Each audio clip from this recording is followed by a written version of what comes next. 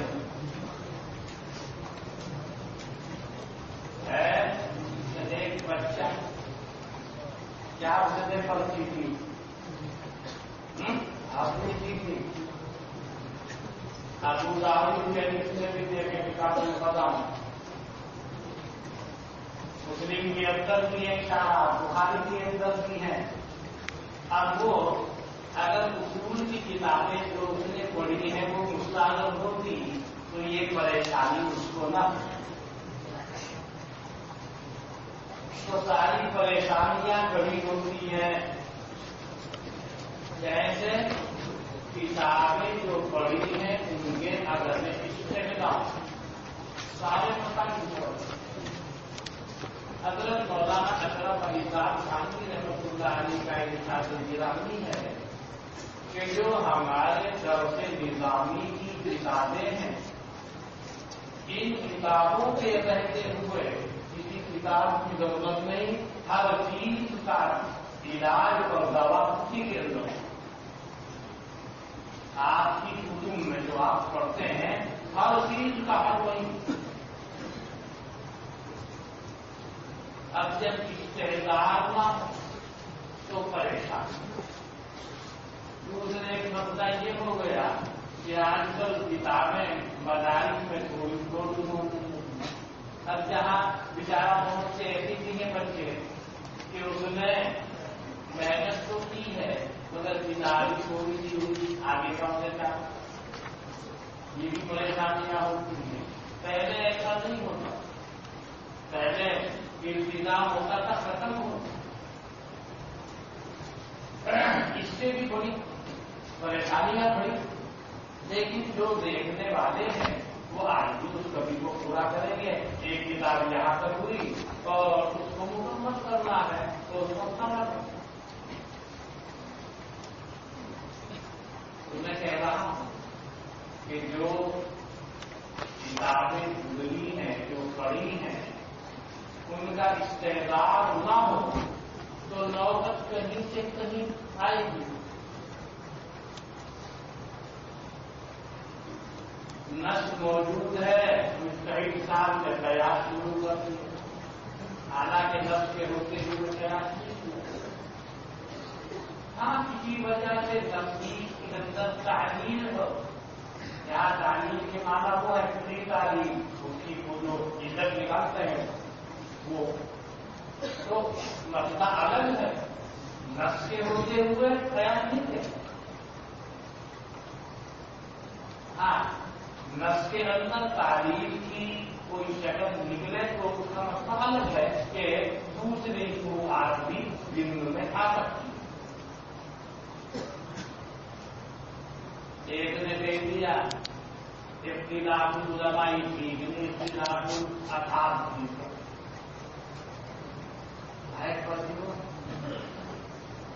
اب ٹھیک ہونے کا مطلب کیا ہے؟ حدیث کو پوچھو. اختلاف العلماء رحمۃ اللہ اختلاف العلماء کی مبنی حدیث نہیں ہے. اختلاف اصحاب رحمۃ اللہ حدیث نہیں ہے. اور کسی نے کہا حدیث تو اور کسی نے کہہ دیا موضوع ان کا. دیکھیے حضرت شیخ الحدیث مولانا زکریا صاحب رحمۃ اللہ علیہ کی ایک کتاب ہے. اللہ تعالیٰ کو عطا فرمائے آپ کو بتانے کی اگر اسلام آپ کو بتانے کی وہ اسباب زیادہ ہے. الاعتدال کی مراحل الاعتدال میں نے اس سے پہلے بھی ایک دن نام لیا تھا کتاب کا. ذرا اس پہلو پر سنجیدگی سے کتاب کا مطالعہ کریں. اس کا معلوم ہوا محالے کل کے سب لیکن یہ بات تو ہے علماء کا اختلاف نقل اختلاف یعنی جو میں نے کہا ذرائع حق کافی ہو گئی تو رحمت اسی کے اوپر حضرت شیخ الحدیث صاحب تھے. اور علامہ ستاری رحمۃ اللہ علیہ وہ تو آپ کے مسلم کے آدمی بھی نہیں. کا بھائی بیمار ہے شاعر اکبر ہے اس کا.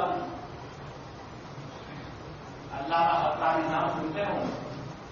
کسی جگہ کہی تھی اختلاف تمہیں رحمت نہیں ہو تو عذاب ہے. انہوں نے کہا اچھا عذاب وَبِرَحْمَتِهِ جَعَلَ لَكُمُ اللَّيْلَ وَالنَّهَارَ.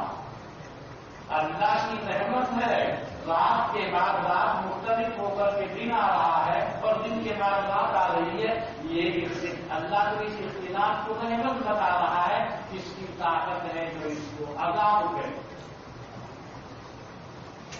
پھر اس کا واپس متعین ہوا کہ ایک اختلاف ہوتا ہے اختلاف عقائد میں مسئلہ بہت سخت ہے. وہ اس کا محمل اور مصداق نہیں. اس کا محمل اور مصداق ہے شروع میں جزئیات فقہیہ میں دلائل شرعیہ کی روشنی میں یہ علماء کے اختلاف. اس چیز کو مد نظر عقائد وغیرہ کے مسائل اصول کے مسائل حکمت شرعیہ اصلیہ کے مسائل اس میں داخل نہیں ہے بلکہ اس میں داخل ہے کیا احکام فرعیہ. اس سلسلے میں اختلاف ہو رہا ہے. اختلاف نفسانیت کی بنیاد پر نہیں ہے. دلائل شرعیہ دلائل حقہ کی روشنی ہے. اس کو بتایا رحمت. اسی کو میں عرض کر رہا تھا. تو ساری کی باتیں آپ کے اکابر نے کیا فرما رکھا ہے وہ مد نظر رہنی چاہیے. بہرحال یہ عبد الرحمان ابن عبداللہ ابن ابو عتیق کا ذکر اس میں آ رہا.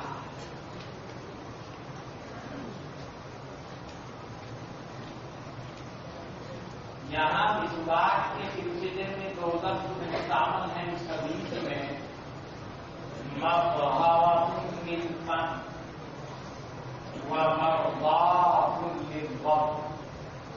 مَطْهَرَةٌ اگر اس کو مصدر میمی مانا جائے